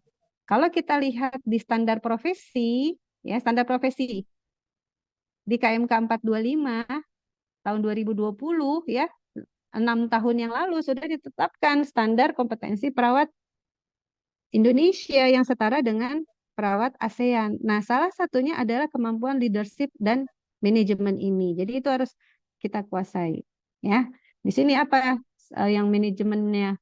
Kepemimpinan dan manajemen, memanage pelayanan, kepemimpinan dalam keperawatan, case management, risk management, dan manajemen mutu. Nah ini yang artinya gini, oh saya dalam memanage pasien saya harus bermutu. Bermutu dilihat dari apa? Oh terpenuhi semua indikator mutu pada 7 pasien saya tadi. Apa saja indikator mutunya nanti kita pelajari di pertemuan berikutnya. Nah, jadi sesuai dengan aturan di standar akreditasi, nurse itu setiap nurse seharusnya bisa menjadi PPJA karena PPJA itu minimal seorang nurse, ya. D3 bisa enggak dalam lingkup dalam lingkup hal ini D3 tidak bisa menjadi profesional pemberi asuhan, ya, karena pembelajarannya vokasional. Kalau kita pikirkan bahwa kita bertanggung jawab pada pasien itu dari mulai masuk sampai pulang, kira-kira apa metode penugasan yang paling pas? Kemarin sudah belajar ya? Metode penugasan ada apa aja?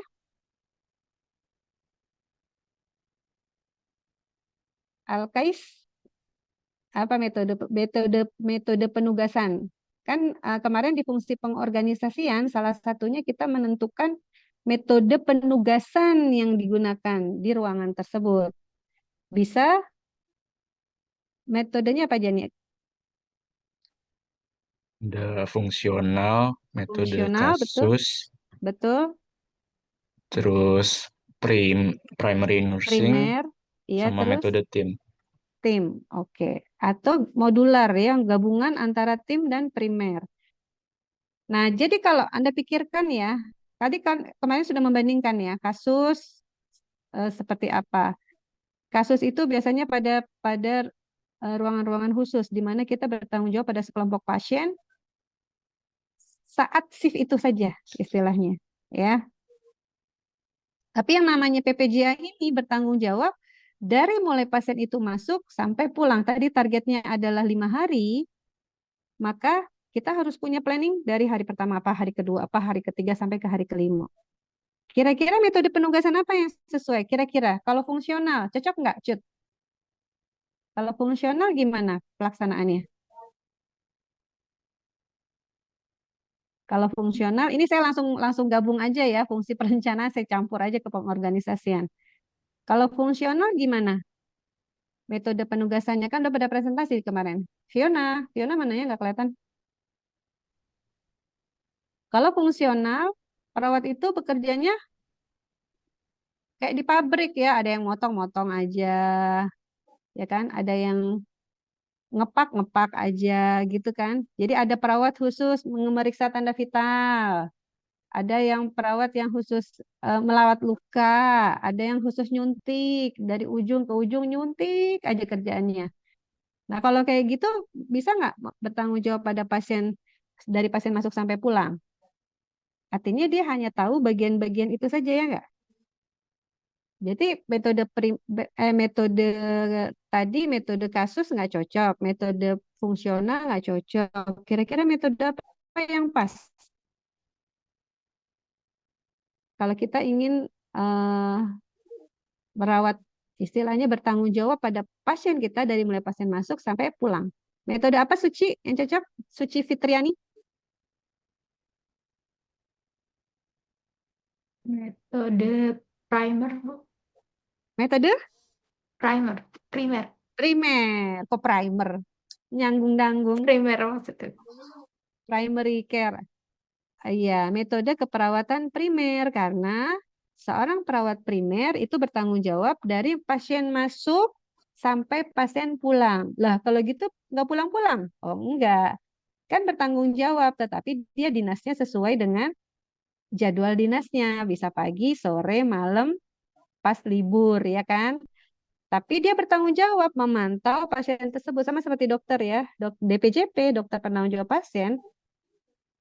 Misalnya dia bertanggung jawab pada pasiennya 4, A, B, C, D, E misalnya, 5 ya. Terus tiba-tiba kita minta resep untuk pasien F, kira-kira dikasih nggak sama dokternya? Dok, ini pasiennya ini. Nah, pada pasiennya yang 5 ini, dok, pasien ini gimana? Oh, itu pasien dokter yang lain, ya. Maka dia tidak bisa, karena dia bertanggung jawab untuk pasien sesuai dengan sesuai dengan span of control-nya tadi. Kita pun demikian. Makanya nanti kita akan mengelompok. Jadi dalam pemberian asuhan kita akan berkelompok-kelompok nih. Ada kelompok perawat yang mengelola pasien 1 sampai 7 misalnya. Nanti pasien 8 sampai pasien 14 kelompok perawat yang lain. Ada 4 paling enggak. 4 dalam satu kelompok itu enggak ada 4 perawatnya. Perawat pagi, dinas pagi, perawat dinas sore, perawat dinas malam, dan perawat dinas yang libur, ya kan? Nah, jadi kalau misalnya sebagai PPJA-nya gimana? Sebagai PPJA-nya, misalnya saya merawat pasien, tadi kan ada misalnya ada 7 misalnya ya. oh saya dapatnya pasien A dan pasien B, maka pasien A dan B dari mulai pasien masuk sampai pulang renperannya yang tanggung jawab saya, yang memberi asuhannya saya gitu ya. Kemudian pasien CD misalnya Angelika misalnya ya. Pasien E, EF misalnya Dea. Nah, kemudian pasien G pasien ya, misal G pasiennya Eliana. Beliau yang bertanggung jawab dari pasien masuk sampai pulang. Tapi kan kita dinasnya beda-beda ya. Saya dinas pagi, misalnya Angelika dinas sore, Dea dinas malam, Eliana misalnya libur. Maka saya pada saat saya dinas pagi, saya akan ketitipan pasiennya Angelika, pasiennya Dea, ya. Itu saya akan rawat juga. Tetapi dalam pengelolaan asuhan tersebut nanti saya yang bertanggung jawab pada pasien tersebut ada sesuai dengan PN-nya masing-masing tadi. Ya, jadi kita mendapatkan delegasi dari teman kita yang tidak dinas. Nah, kira-kira seperti itu ya di dalam pengelolaan sebagai perawat primer. Jadi metode penugasan yang paling pas untuk melakukan bertanggung jawab terhadap asuhan perawatan sejak masuk sampai pulang, sejak pengkajian hingga evaluasi yang paling tepat adalah menggunakan metode keperawatan primer ya. Nah, sebagai PPJA kita harus tahu bahwa kita bekerjanya di dalam sistem. Jadi kita tidak bisa asal-asalan. Yang namanya sistem ada aturan.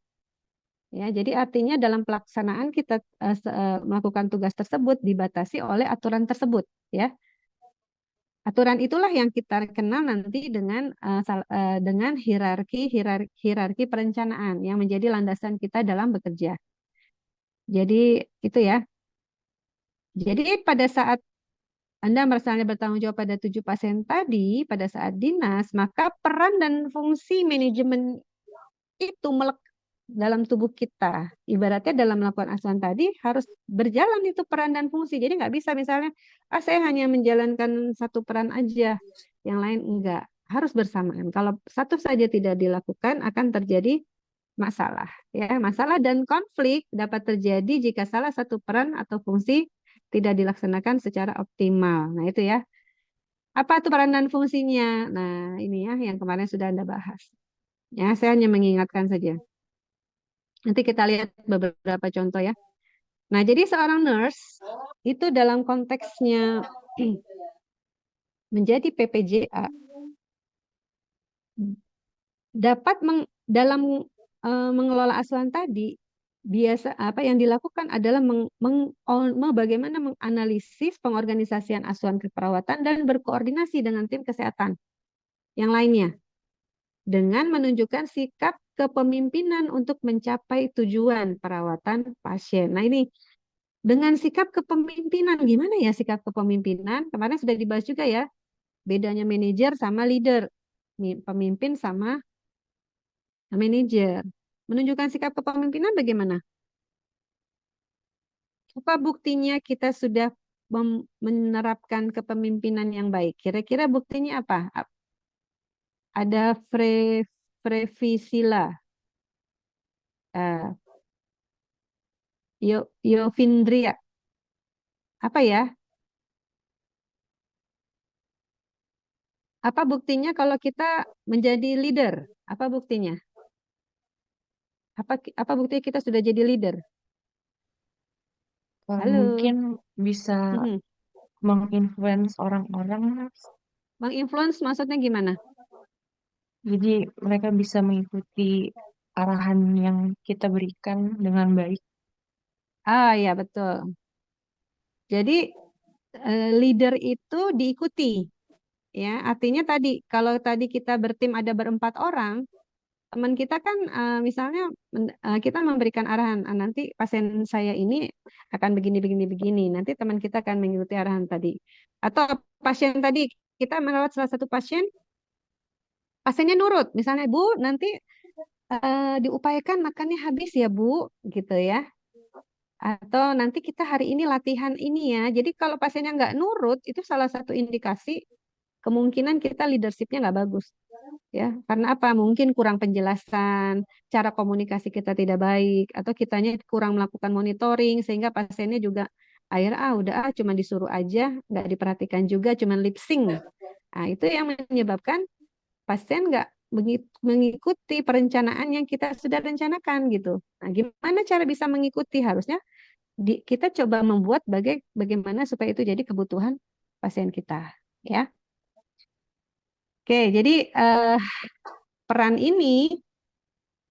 interpersonal, informational, decisional ini harus dilakukan berbarengan. Salah satu saja tidak dikerjakan, maka akan bermasalah, ya. Nih ya, misalnya peran. Ini saya remind dulu supaya nanti apa ya contohnya di dalam konteksnya sebagai nurse saat memberikan asuhan. Misalnya peran interpersonal, ya kita harus bisa jadi suri toladan, jadi figur head, ya hadir tepat waktu. Hadir tepat waktu sebelum timbang terima atau pas timbang terima tuh kalau kita. Misalnya timbang terimanya jam 7. Ya. Timbang terima jam 7. Berarti kita harus datang jam berapa? Pas jam 7? Sebelumnya nurse. 30 menit Jam lebih berapa awal. Tora kita harus datang?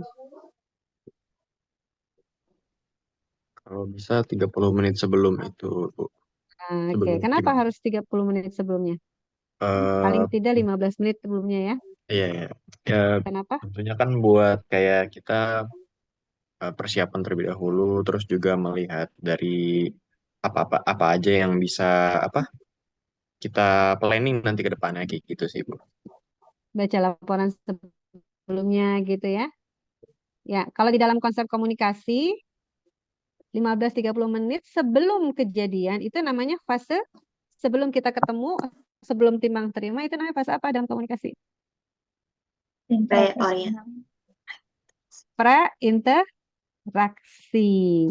Jadi misalnya pada kita mau peran nih jam 7, timbang terima jam 7. Berarti kita paling tidak 7 kurang 1/4 kita sudah baca dulu laporannya, ya sudah mempersiapkan diri. Jangan baru jam 7 itu Anda baru nyampe parkiran mobil, parkiran motor.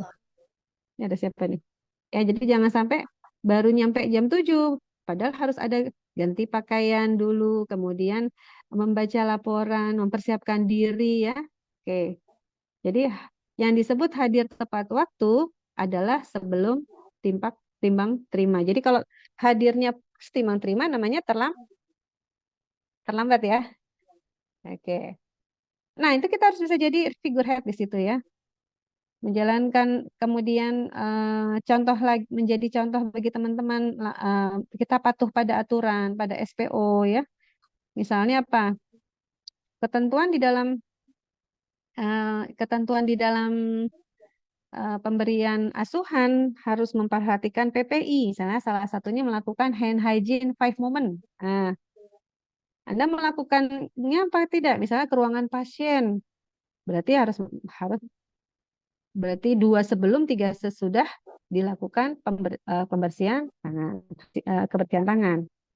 Atau menggunakan masker dengan sesuai. Ini kadang suka lihat tenaga kesehatan pakai masker di dagu. Nah, saya langsung aja ditarik ya.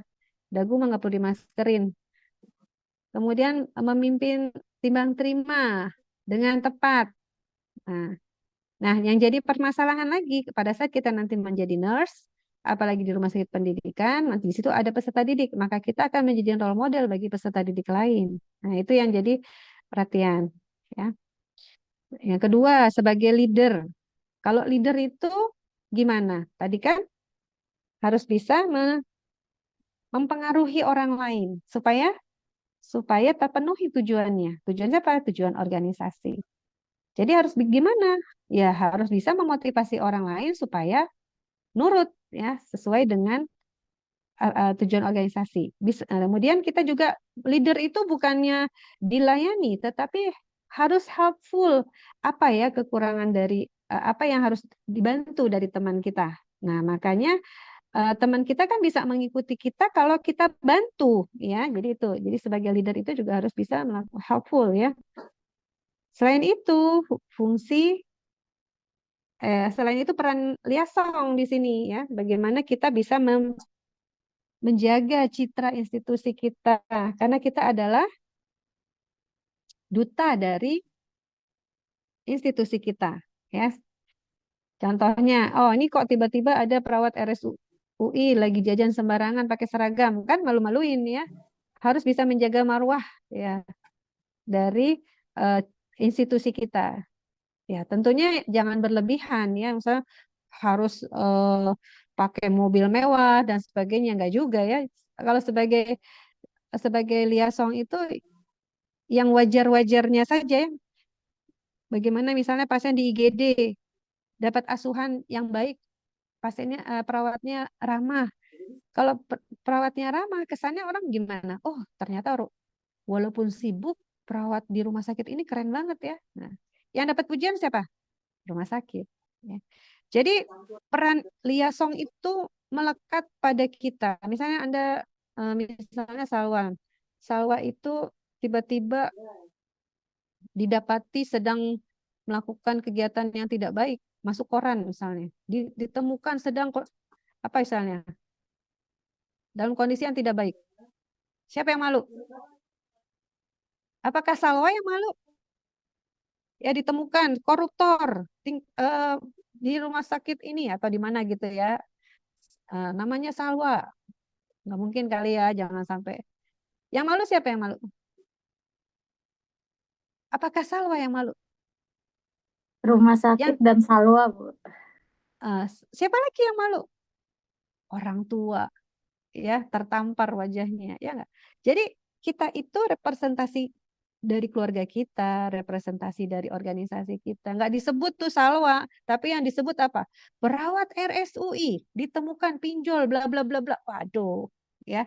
Lah, ya peran liaison itu yang harus kita perhatikan, ya. Jangan sampai ibaratnya gini loh, perawat itu garda terdepan yang menjadi ujung tombak. Jangan ujung tombak juga, ya, nombokin. Jadi pasien di rumah sakit ketemu nggak sama direksi? Dirut, enggak kan? Ketemunya sama kita. Jadi baik tidaknya rumah sakit tergantung dari baik atau tidaknya kita berhadapan dengan pasien kita. Nah, itulah kita menjalankan peran liaison tadi, ya. Nah, di peran interpersonal 3 tadi ini nggak boleh lupa nih, melekat, harus dilakukan sehari-hari. Lakukan setiap hari, nanti Anda akan terbiasa, ya. Peran informational, monitoring, ya. Jangan sampai impuls kelewatan gitu, ya, tahu-tahu udah darahnya udah kemana-mana. Ya, artinya kita nggak monitor dengan baik. Tiba-tiba pasien jatuh, Anda tidak monitor set rail tempat tidurnya, ya. Kemudian memberikan informasi yang relevan pada anggota tim. Nah, diseminator tadi kan kita harus mendelegasikan apa renpera kita kepada tim kita. Misalnya kita dinas sore nih. Hari ini pagi-pagi nih. Berarti kan bagaimana arahan asuhan pada pagi ini kan tergantung dari renpera kita. Nah, kalau renpera kita tidak sesuai, ya, maka yang diberikan pada pasiennya kan nggak sesuai. Makanya informasi ini kan baik itu tertulis, baik itu lisan, itu harus sesuai. Ya, kalau kita misalnya renperanya nggak lengkap, diagnosis keperawatan cuma 1 yang ditulis. Bagaimana laporan informasional itu dijalankan? Nah, kemudian spokesperson. Pasien butuhnya apa? Mungkin perlu dikomunikasikan dengan orang lain. Itu harus kita bisa jadi corong bagi pasien kita. Ya, jadi jangan diem-diem aja, kata orang Sunda, jangan cicing baik gitu, ya. Gitu, ya. Jadi sampaikan apa yang misalnya pada saat rapat atau pada saat timbang terima ada hal yang misalnya kebetulan hari ini saya dapat pasien EWS-nya merah. Nanti misalnya jam 10 saya akan melakukan latihan apa gitu. Nanti saya butuh bantuan, nanti tolong dibantu. Atau apalah yang kita harus sampaikan, apa yang dibutuhkan sehingga teman kita tahu apa yang kita butuhkan, ya. Ya, itu informational. Yang terakhir adalah Desisional. Ini sudah dibahas ya. Saya hanya mengingatkan. Desisional ini kaitannya dengan pengambilan keputusan. Kita harus apa? Harus inovatif, ya. Kemudian harus apa lagi?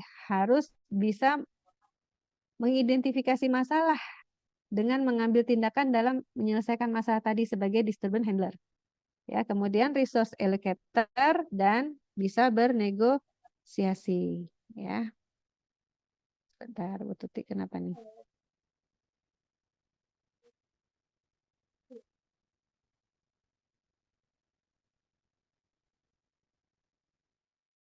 Nah, ini reminder saja ya. Oke. Nah, sebetulnya kita mau fokus di fungsi planning, tetapi saya perlu merimain kembali tentang planning itu posisinya di mana. Ya, jadi tadi kan kita akan merawat 7 pasien tadi ya, dinas pagi. Merawat 7 pasien.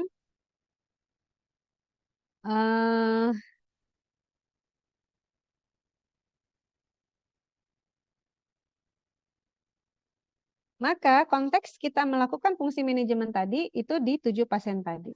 Ya. Nah, saya di sesi ini sebenarnya fokusnya di planning dan organizing. Ya. Planning dan organizing. Nah, tetapi bukan berarti nggak membahas juga di staffing, actuating, dan controlling. Karena apa? Karena di staffing sendiri, ibaratnya nih kalau saya visualisasikan ya, ini kan ada lingkaran posak ya. Maka di staffing ada lingkaran posak juga. Di actuating ada lingkaran posak juga. Kebayang nggak? Kelihatan nggak? Lingkaran posaknya nggak kelihatan kan? Ayunda kelihatan nggak? Di pengendalian juga ada posaknya juga. Karena apa? Setiap fungsi tadi selalu akan diawali dengan planning lagi. Gitu ya. Jadi kayak di controlling, planningnya apa? Kan tadi controlling misalnya fokusnya untuk mencapai tujuan. Fokusnya pada mutu ya. Planning ini pengendalian. Nah, berarti planningnya apa? Ya harus ditetapin dulu indikator mutunya gitu. Jadi menetapkan apa? Nah, itu. Jadi planning itu adalah menetapkan. Kita menetapkan apa? Menetapkan 5W 1H-nya. Ya. Jadi apa? 5W-nya apa sih? What? Apa aja? Apa sih yang menjadi tujuannya? Ya, jadi misalnya kita merawat 7 pasien tadi ya. Dari 7 pasien ini apa saja asuhan yang kita mau berikan? Oh, misalnya pasien A dia ada masalah respirasi misalnya ya, gangguan bersihan jalan nafas, kemudian ada masalah misalnya gangguan nutrisi ya, dan gangguan mobilisasi fisik misalnya gitu ya. Ada 3 masalah itu what-nya. Kemudian, siapa pasien yang mengalami masalah itu juga Anda tahu kan, sesuai dengan span of control kita tadi ya. Kemudian who, kemudian when. Anda di planning itu harus jelas targetnya. Masalah bersihan jalan nafas, pasien targetnya harus selesai dalam berapa hari. Pasien masalah imobilisasi fisik tadi harus selesai dalam berapa hari. Ya, begitu juga tadi dengan masalah nutrisi. Kalau bagian gangguan nutrisi kurang dari kebutuhan, bisa nggak selesai dalam 1 hari? Maka target waktunya pasti beda antara masalah gangguan nutrisi dengan respirasi. Nah, apalagi kalau demam. Kalau demam nggak bisa berhari-hari demam ya. Harus diselesaikan segera. Kemudian when tadi udah ya time-nya. Who, siapa aja yang terlibat dalam pemberian asuhan, kira-kira kita butuh bantuan siapa aja, bekerja sama berkolaborasi dengan siapa aja, harus jelas. Nah, sampai terakhir how. How-nya itu adalah apa? Ya rencananya kita kerjakan step by step-nya gimana nih? Kita lakukan apa? Pasien akan diberikan apa saja ya sesuai dengan rencana asuhan keperawatan. Nah, itu untuk pasien kita ya, untuk pasien kita. Nah, tadi kan ingat pelanggan kita kan ada 2, eksternal sama internal. Nah, di dalam memenuhi pelanggan apa istilahnya bekerja sama dengan pelanggan internal kita, kita harus juga tentukan 5W1H-nya supaya teman kita bisa bekerja sama ya. Kapan kita dibantu ya, bagaimana bantuan yang perlu diberikan dan sebagainya. Nah, jadi buktinya apa? Kalau kita sudah melakukan fungsi perencanaan itu, ya buktinya ada serangkaian rencana yang apa tuh? Yang harus jelas 5W1H-nya tadi. Ada renpranya lengkap ya. Itu ya buktinya kalau kita memenuhi fungsi planning tadi ya, renpranya kita lengkap. Kemudian aturan yang sudah ada di ruangan itu harus kita ikuti ya, itu ya fungsi perencanaan, kita paham dengan aturan yang ada di ruangan. Nah, syarat dari perencanaan nih, misalnya ada buat renpra pasien. Ya, yang 7 itu kan misalnya tadi yang kita buat renpranya kan 2. Misalnya saya pasien AB tadi ya. 7-7-nya bukan kita yang buat renpra ya, karena yang kita kan PN-nya hanya 2 orang misalnya. Tapi kita akan mendapat delegasi dari PN orang lain gitu kan. Berarti kita fokus pada pasien A dan B nih, misalnya saya pasien A dan B. Maka renpra saya harus smart. Smart, terdokumentasi dan disepakati atau tersosialisasi dengan orang-orang yang akan mendeliver renfra saya ini ya. Smart itu gimana? Spesifik tadi, ada masalah aktualnya 3 spesifik nih tadi, gangguan bersilang jalan nafas, gangguan mobilitas fisik, kemudian gangguan nutrisi. Tapi jangan lupa yang namanya masalah keperawatan, karena sudah belajar safety, pasti akan ada masalah risiko. Jadi kalau Anda sudah belajar safety, nggak mungkin renpra Anda nggak ada diagnosis risiko. Pasti ada risikonya, ya nggak? Kalau gangguan bersilang jalan nafas, suka diikuti risiko infeksi. Kalau ada gangguan mobilitas fisik, pasti risiko apa? Lailatus sifa. Risiko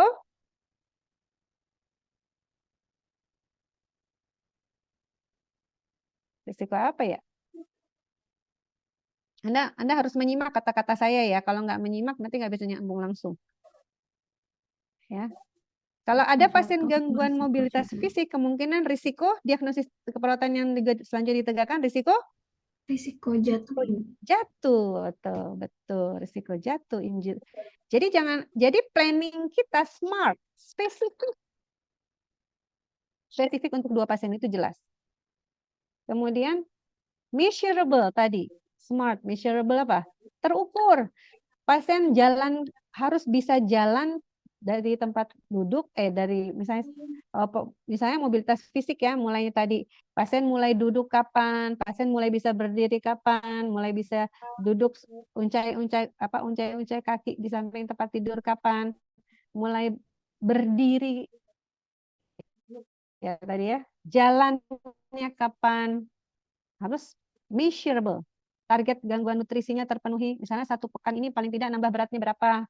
Nah, harus bisa masuk akal. Makanya Anda belajar di sini KMB, belajar perawatan anak, dan sebagainya supaya Anda bisa memprediksi apa yang isi dari renpra tadi. Kemudian achievable. Ya, Anda suruh latihan di gym misalnya, orang nggak bisa tercapai, latihannya cuma di tempat tidur gitu ya. Kemudian apa? R-nya apa kira-kira ya? Relevan. Relevan ya, relevan disesuaikan dengan masalahnya. Dan terakhir T-nya Time bound. time bond-nya jelas ya, hampir apa istilahnya, sejalan dengan measurable, terukur, baik terukur capaiannya, achieve-nya seperti apa, misalnya mampu berdiri, nah, tapi time-nya kapan? Hari kedua, hari ketiga, nah itu ya. Nah, yang selain smart juga terdokumentasi. Jangan kita buat perencanaan, misalnya Salwa buat perencanaan, tapi adanya di kepalanya Salwa aja, ya. Atau misalnya Canaya punya planning nih.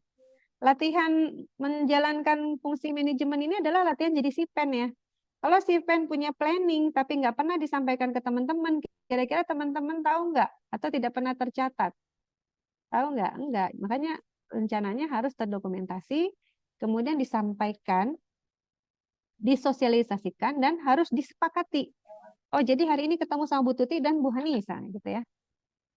Nah, kemudian tujuannya tercapai dan kerugian minimal jadinya. Ya, kalau kita memenuhi syarat perencanaan tadi, SMART, terdokumentasi, kemudian disepakati, maka tujuan itu akan kita achieve. Terus ada beberapa hal yang tidak diinginkan, itu harapannya tidak terjadi. Nah, jadi kalau kita sudah sampaikan teman kita, biasanya teman kita atau pasien juga punya komitmen. Jadi, oh iya, iya nurse, nanti saya insya Allah makannya habis ya.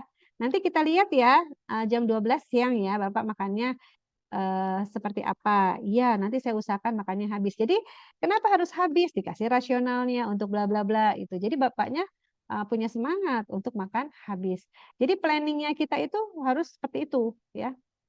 Kemudian tadi karena kita mau capai komitmen tadi, bukan cuman pasien nanti saya mau bohongin Pak perawatnya enggak nurse-nya. Tapi karena dia tahu tuh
Nanti siang. Enggak.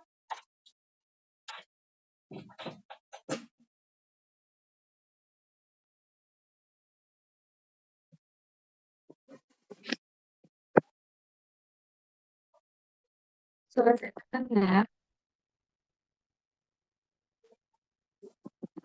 Halo? Terdengar Ibu, namun agak putus-putus.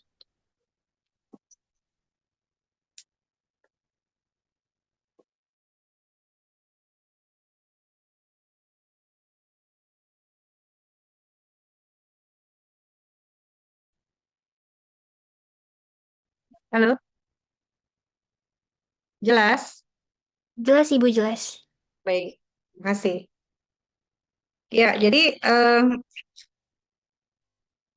kalau planning kita tidak tepat, maka akan menimbulkan kerugian. Ya, seperti tadi nih saya mengalami nih barusan. Saya tidak berencana, tidak punya perencanaan yang baik, karena waktu yang tepat untuk apa namanya, untuk supaya listriknya laptop ini bisa tetap maintenance, harusnya kan direncanakan kapan saya harus ngecas, ya enggak? Nah, apa yang terjadi barusan saya terpental jadinya. Karena apa? Ya, karena planningnya nggak pas. Akibatnya apa? Tujuannya tidak tercapai. Benar nggak? Nah, terjadi suatu kerugian. Ini salah satu contoh ya. Tidak untuk diikuti, hanya sebagai lesson learned supaya Anda juga, oh berarti planning saya harus pas. Nah, selanjutnya yang berikutnya adalah fungsi pengorganisasian. Sebetulnya konsep fungsi pengorganisasian itu yang sudah Anda presentasikan juga, intinya apa sih? Intinya adalah sesuai dengan planning yang tadi nih. Kan tadi udah punya nih, kita udah punya Renpra, Anda sudah punya Renpra. Selanjutnya siapa yang menjalankan Renpra tadi? Tadi pelanggannya 2 kan? Berarti pasien tahu apa perannya dia supaya gangguan mobilitas fisik dia selesai, gangguan bersihan jalan nafas dia selesai seperti apa. Oh, berarti saya harus latihan nafas dalam bentuk efektif. Oh, saya harus latihan berjalan. Oh, saya harus minumnya air hangat. Saya harus. Nah, itu dia tahu tugasnya. Ya, kemudian teman kita yang kita delegasikan juga tahu memonitor pasien tersebut juga tahu. Jadi istilahnya kalau pengorganisasian baik itu sebenarnya intinya semua orang tahu apa yang dia harus kerjakan. Semua orang yang terlibat dengan perawatan kita tahu apa tugasnya dia. Kalau ada apa-apa dia ngelapor kemana. Kemudian saya mengontrol siapa aja. Tadi kan, oh saya 1:7. Nanti pasien saya akan dirawat juga, saya juga akan merawat 3 pasien teman saya, misalnya gitu ya. Jadi mengelompokkan tugas, mengatur tugas dan rentang kendali, rantai komando. Jadi setiap individu tahu tugasnya, tahu atasannya, tahu cara koordinasi. Intinya itu di pengorganisasian. Untuk fungsi yang lain kita tidak bahas di sini, ya. Nah, ini terkait fungsi perencanaan tadi, karena kita bekerja dalam satu organisasi, maka ini landasannya. Ya, ada visi, misi, filosofi, peraturan. Ini harusnya kebijakan ya, prosedur dan aturan-aturan. Ya, jadi landasan SPO-nya harus jelas. Ya, kita mau tadi latihan nafas dalam bentuk efektif. Sesuai dengan SPO, latihannya gimana ya caranya? Oh, harus dulu dipersiapkan tempat untuk membuang sputumnya. Ya. Kemudian latihannya, stepnya seperti apa? Ada step-stepnya, ada standar operasional prosedur untuk melakukan tersebut. Ya, itu harus diperhatikan. Nah, jadi kalau kita perhatikan di fungsi perencanaan itu kental sekali kalau di dalam, kan tadi syarat perencanaannya itu harus tersosialisasikan ya. Bagaimana mensosialisasikan planning kita? Ya di dalam timbang terima. Ya dalam timbang terima kita menyampaikan apa yang sudah kita kerjakan, yang harus ditindaklanjuti dari teman kita ya berikutnya. Planning disampaikan apa saja yang harus dilakukan oleh pasien, ya kita sampaikan nanti kita akan latihan ini jam sekian, kita akan misalnya latihan jalannya sekian, nanti jam 12 nanti Bapak saya akan lihat makannya harus habis ya dan seterusnya.